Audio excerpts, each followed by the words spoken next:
Vamos entonces a iniciar nuestro estudio, a continuar, mejor dicho, el estudio de la primera carta de Pedro.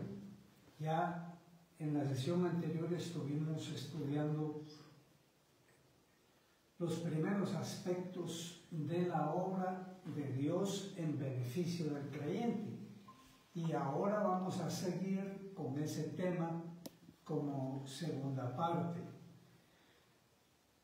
Vamos a leer entonces en Primera de Pedro, capítulo 1 y verso 18, donde nos relata la palabra de Dios que nosotros hemos sido rescatados. Dice, fuisteis rescatados de vuestra manera vana de vivir, la cual recibisteis de vuestros padres, no con cosas corruptibles como oro o plata, sino con la sangre preciosa de Cristo, como de un cordero sin mancha y sin contaminación. Leemos claramente aquí entonces que nosotros de los padres no recibimos una buena herencia en este sentido, sino que una vana manera de vivir. Muchos dicen, mi santo padre, mi santa madre. Pues si fueron creyentes, pueden decir así, pero si no fueron creyentes, no. Además, el hecho de que han sido creyentes no quiere eso decir que los hijos o los nietos automáticamente sean creyentes.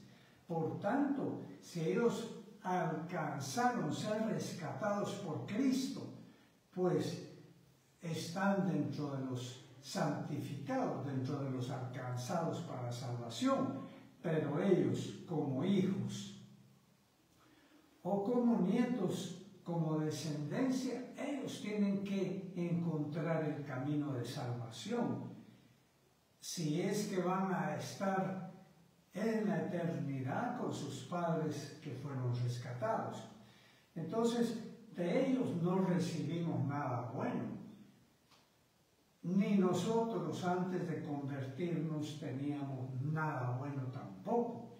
Y ahora lo que tenemos es la posibilidad de verdaderamente hacer real ese rescate que Cristo hizo de nuestra vida, no andando entonces ya para nada en esa vana manera de vivir. Y también nos habla del precio que se pagó por nuestro rescate. Y dice, no con cosas corruptibles como oro o plata, sino que con algo incorruptible, que es la sangre preciosa de Cristo. Aleluya. Como del Cordero, la sangre preciosa del Cordero sin mancha y sin contaminación, que era la única sangre del único Cordero que se podía haber recibido en el cielo como pago por nuestra redención.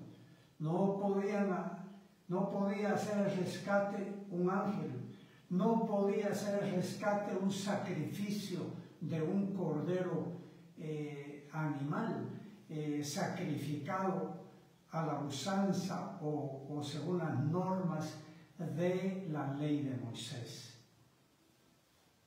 Esto es maravilloso y dice que ya Cristo fue o había sido escogido para esta obra desde antes de la fundación del mundo, pero dice, fue manifestado en los postreros tiempos por amor de nosotros.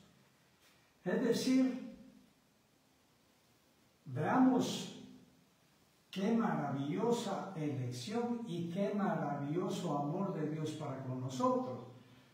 Solo recordemos, por ejemplo, que en nuestras naciones El Evangelio era casi desconocido hace 150 años. En aquel tiempo, ¿quién conoció el Evangelio? ¿Quién tuvo padres cristianos que vivieron en esa época? Pero ahora, por amor de nosotros, Cristo fue manifestado, y fue manifestado en medio de nosotros. Nunca nos olvidemos de esa elección maravillosa de Dios, de ponernos a vivir en esta generación durante la cual el Evangelio ha sido predicado abundantemente. Si no lo hemos querido oír algunos, si no lo hemos recibido algunos, es por la dureza de nuestro corazón, no porque haya dejado de predicarse o que no hayamos tenido oportunidad de escucharlo. Continuamos entonces con esta obra gloriosa de Dios en beneficio nuestro. Dice el verso 22 del capítulo 1. Fuimos entonces elegidos para purificar nuestra alma por la obediencia a la verdad. Todos aquellos que recibimos a Cristo Jesús fuimos obedientes a la verdad que oímos. El Señor Jesucristo le dijo ya cuando estaba siendo juzgado por los romanos, que yo para dar testimonio de la verdad he venido, le dijo el Señor Jesucristo a Herodes. Y Herodes le dijo, ¿y qué es la verdad? Le dijo. Él no entendió, ¿verdad? Pero nosotros sí entendimos. Nosotros sí entendimos cuál era la verdad. Cristo es la verdad. Cristo es la luz. Cristo es la salvación de todo aquel que va a ser o que ya fue purificado en su alma, en su ser, que ha recibido resurrección en su vida, una resurrección espiritual, como vamos a ver. Ese es el rescate, pues, que Dios hizo de nuestra vida. Pero veamos ahora la calidad que nos da, porque no solo nos rescató. Y sabe una cosa, estas son cosas maravillosas y realmente ya entrando en cierta profundidad de la palabra de Dios. ¿Y quién las escribió? Un pescador, Pedro. ¿Conoce usted los pescadores? Pues ellos tienen muchas habilidades y son muy sabios en las cosas referentes a su oficio. Pero la mayoría de ellos, excepto de que hayan conocido a Jesucristo y que tengan la sabiduría de Dios, no tienen esta sabiduría. Pedro seguramente cuando fue rescatado ni se imaginaba lo que Dios le iba a enseñar. ¿Qué calidad nos dio el Señor Jesucristo cuando nos rescató? Porque no solo nos rescató, sino que nos dio una calidad. Muchos dicen, todos somos hijos de Dios. Eso no es verdad. Eso no es lo que dice la palabra de Dios. Todos somos creación de Dios, criatura de Dios, pero hijos de Dios. Veamos, dice capítulo 2 y verso 10. Dice que nosotros no éramos pueblo, dice, sino que nos hizo un pueblo de Dios. En el momento en reconocer la verdad de Dios respecto de la salvación, Dios nos hizo un pueblo, nos constituyó en pueblo de Él. Como decía Isaías, ahí donde les fue dicho, vosotros no sois pueblo mío, ahí les será dicho, hijos del Dios viviente. Aleluya. Hijos del Dios Altísimo. ¿Se cree usted poca cosa en la tierra? ¿Ve usted los grandes hombres según la calificación del mundo? Grandes hombres porque son muy sabios en las cosas del mundo. Grandes hombres porque tienen muchas riquezas. Grandes hombres por cualquier otra habilidad terrenal. Pues no se sienta menos en relación con ellos, porque Dios nos ha dado una calidad superior a la de ellos. Por eso Pablo, estando preso en Jerusalén, se podía plantar en su propio juicio en frente de reyes judíos y de gobernantes romanos y de muchos sacerdotes y escribas, y él les decía con toda autoridad y con toda confianza que le gustaría a él que ellos fueran hechos como él había sido hecho por Cristo. Aleluya. Y todavía les advertía, excepto estas cadenas que ustedes me pusieron. Aleluya. Dios nos ha dado una calidad de hijos de Él, nacidos, como vamos a ver, de Él mismo, porque nadie puede ser llamado hijo de Dios si Dios no lo engendra. Y cuando nosotros fuimos engendrados por nuestro Padre y concebidos por nuestra Madre, eso no es ser engendrado por Dios. No lo digo yo, lo dice Dios en su palabra. Dice el verso 3 del capítulo 1, nos hizo renacer para una esperanza viva por medio de la resurrección del Señor Jesucristo. Siendo renacidos, dice el verso 23, no de simiente corruptible, sino de incorruptible, por la palabra de Dios que vive y permanece para siempre. Es decir, como Dios le dijo a Nicodemo, cuando Nicodemo llegó siendo maestro de la religión judía, le llegó a preguntar qué era necesario para heredar la vida eterna. El Señor Jesucristo le dijo, siendo tú maestro no sabes eso. ¿Cómo es posible que seas maestro y no sabes lo elemental, como es nacer conforme el mandato de Dios, nacer de Dios para pertenecerle a Dios? Entonces, ¿qué enseñas? Si no enseñas lo básico, lo fundamental, lo esencial, ¿qué hay más? ¿Qué sirve? ¿De qué sirve cualquier otra cosa que enseñes? Aquí entonces claramente Dios nos hace ver lo que a Nicodemo el Señor Jesucristo le dijo. Os es necesario nacer del Espíritu, del agua y del Espíritu, del agua viva. Como dice aquí, renacidos, no de una simiente corruptible, sino de una incorruptible, que es únicamente la simiente de Dios. ¿Y a través de qué? Por la palabra de Dios.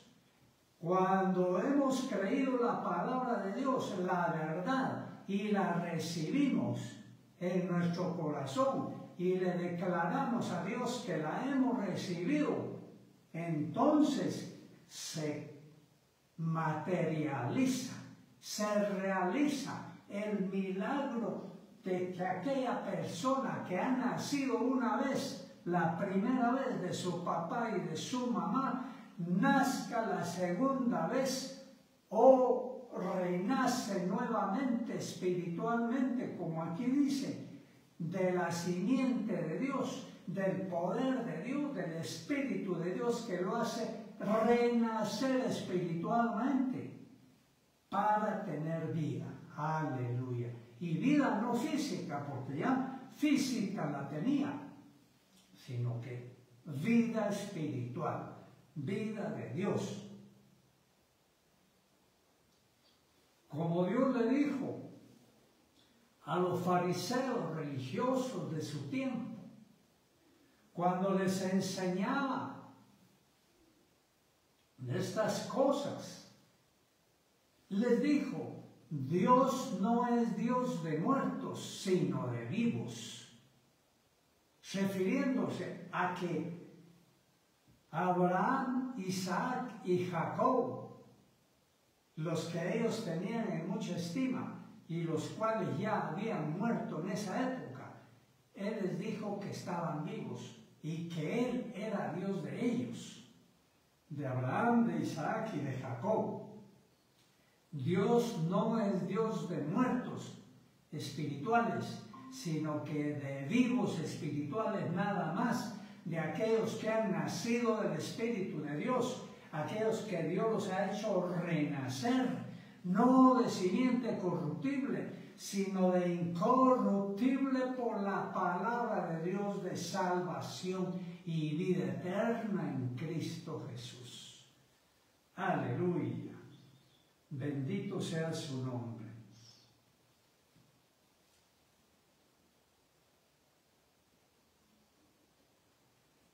También dice la palabra de Dios aquí en esta misma carta, primera carta de Pedro, capítulo 2 y verso 9. Para hacernos, Él nos ha elegido para hacernos un linaje escogido. Mire qué maravilloso. ¿De qué linaje es usted? ¿De qué linaje son los príncipes y los reyes? Ellos son linajes, dicen, de sangre azul. Linaje real se llaman ellos. ¿Sí? Pues según las normas del hombre y según los ordenamientos del hombre, de los gobiernos terrenales. Está bien que ellos sigan con su linaje real, pero nosotros tenemos el verdadero linaje real, porque solo hay un Rey de reyes y Señor de señores, el cual es el Señor Jesucristo. Aleluya.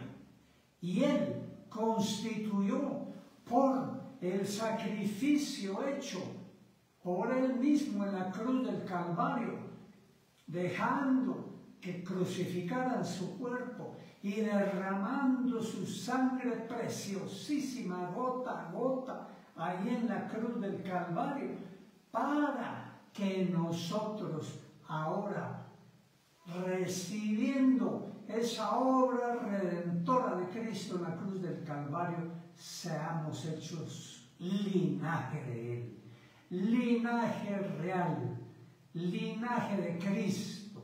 Aleluya. Así como dice Isaías, dice que cuando Él ponga su vida en expiación, dice, cuando Él terminara de hacer esa obra de expiación y resucitara de los muertos, verá linaje. Aleluya. Te verá a ti, me verá a mí, nos verá a todos aquellos rescatados por Él, por su glorioso sacrificio en la cruz del Calvario. Y dice, estará satisfecho. Aleluya. Linaje escogido, linaje real, pero del verdadero real del cielo, no de realeza terrenal, sino de la realeza celestial. Aleluya. Tú no eres poca cosa, yo tampoco, pero no por méritos propios, sino que por los méritos de nuestro glorioso y maravilloso Salvador, Señor Jesucristo. Bendito sea su nombre por los siglos de los siglos. Aleluya. También dice ahí mismo en el verso 9, capítulo 2, que Él nos ha hecho nación santa, dice. Es decir, nación elegida. ¿Cuál es la nación que la mayoría de personas reconoce como nación elegida por Dios? Y otros se indignan cuando oyen eso. Pues la nación de Israel, la Israel terrenal. Pero ahora esa no es la nación elegida, la nación santa. No, ya eso pasó porque ellos rechazaron al Mesías y ahora Dios derribó la pared intermedia que había entre el pueblo israelita, elegido desde antes de Cristo, llevado a Egipto y llevado a la tierra prometida para que ahí viviera como pueblo o nación de Dios. Pero ellos rechazaron al Mesías y Dios derribó ese muro que había entre ellos y las naciones gentiles, es decir, las naciones no semitas, no judías. Para ahora, dice, constituir un Israel espiritual. Ahora tú y yo constituimos el Israel espiritual y también todos aquellos judíos terrenales que reciban la salvación en Cristo Jesús. Ellos, junto con nosotros, que no tenemos un pelo de judíos, constituimos la nación santa, es decir, la nación elegida como nación de Dios. Y esta nación tiene una ciudad prometida. Vamos a ver ahí rápidamente. También dice en el capítulo siempre 2 y verso 5, para hacernos piedras vivas de la casa espiritual. Las piedras son para edificar y se hacen edificios, pero Dios tiene sus piedras vivas ahora. Todo aquel redimido lo constituye una piedra de una edificación que se llama Iglesia de Cristo, Iglesia de los cristianos, y todos constituimos la edificación del cuerpo de Cristo. Aleluya, del cual Él es la cabeza. Aleluya. Nada ni nadie hace a ninguno parte de la verdadera iglesia de Cristo, sino el mismo Cristo a través de su sacrificio en la cruz, recibido por cada uno personalmente y conscientemente de lo que está haciendo, de la condenación en que está viviendo, de la vana manera de vivir en que está, para volverse al Dios vivo y verdadero. Pero también la palabra de Dios nos dice que Él ya ha hecho algo, y es ahora constituirse en nuestro pastor en nuestra vida terrenal, desde el momento en que nosotros hemos recibido su sacrificio en la cruz en beneficio nuestro. Dice el verso 25 del capítulo 2, fuimos devueltos al pastor y guardián de nuestras almas. Él es nuestro buen pastor, que dio su vida por las ovejas, pero que no solo dio su vida por nosotros, sino que ahora es nuestro pastor, porque Él dijo: no os dejaré huérfanos, vendré a vosotros y haré morar en vosotros. Él dijo: os conviene que me vaya, porque si me fuere, os enviaré al Espíritu Santo para que esté con vosotros y en vosotros. ¿Por qué convenía que Él se fuera?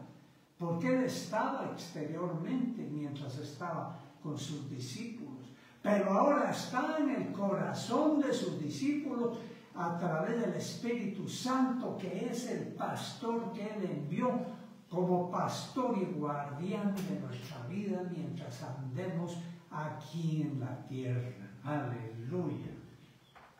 Por eso dice el verso 5, capítulo 1, guardados por el poder de Dios. ¿Cuál es el poder de Dios? Es el Espíritu Santo. Guardados por el poder de Dios, el Espíritu Santo ha sido enviado para guardarnos, para sostenernos, para enseñarnos en toda verdad, para guiar nuestra vida por sendas de justicia, para revelarnos la verdad que fue dicha por el Señor Jesucristo, cada verdad, para revelarnos la palabra de Dios escrita, el espíritu de esa verdad, no la letra, y para revelarnos las cosas que habrán de venir. ¿Qué queda? Todo lo podemos recibir de nuestro guardián y pastor. Aleluya. ¿Qué más tenemos que Dios ha hecho ya por nosotros y a lo cual nosotros debemos de aspirar o en lo cual nos tenemos que enrolar? Dice capítulo 2, verso 9, que Él también nos ha hecho un real sacerdocio. El Apocalipsis dice que Él nos ha hecho un reino de sacerdotes. Por cierto, no dice reyes y sacerdotes. Esa es una traducción equivocada. Dice un reino de sacerdotes. Y así como sacerdotes, Dios nos quiere entrenar ahora, no como reyes, para que nos enseñoremos de los rebaños, sino que como sacerdotes espirituales. Y Él nos ha hecho un real sacerdocio, entonces, según el apóstol Pedro. ¿Para qué? Para que anunciemos las virtudes de aquel que nos llamó de las tinieblas a su luz admirable. Aleluya. Para que ministremos las cosas escondidas y las cosas reveladas del Evangelio. Aleluya. Para eso. Para que del buen tesoro de Dios saquemos cosas antiguas y cosas nuevas. Aleluya, bendito sea su nombre. Por cierto, ya te apuntaste tú en este real sacerdocio, mejor dicho, ya Dios te apuntó, pero ya estás ejerciendo. Ahora no hay exclusividad, no hay sacerdotes exclusivos dentro del pueblo de Dios. Todos somos real sacerdocio.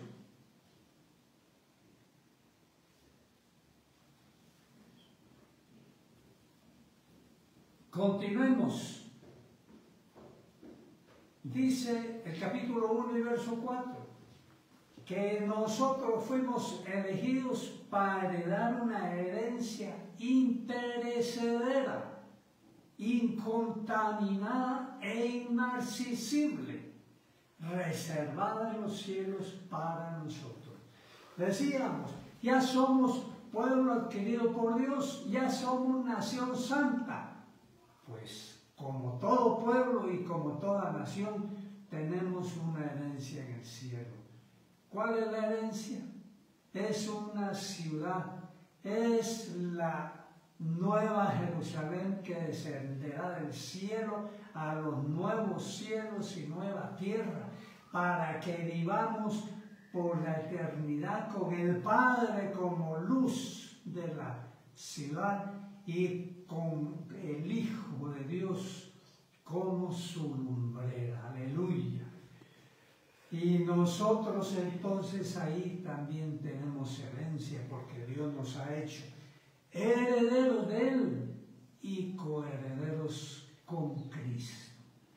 Mire qué cosa nos ha dado Dios. Mire qué cosas tiene preparadas Dios para su pueblo.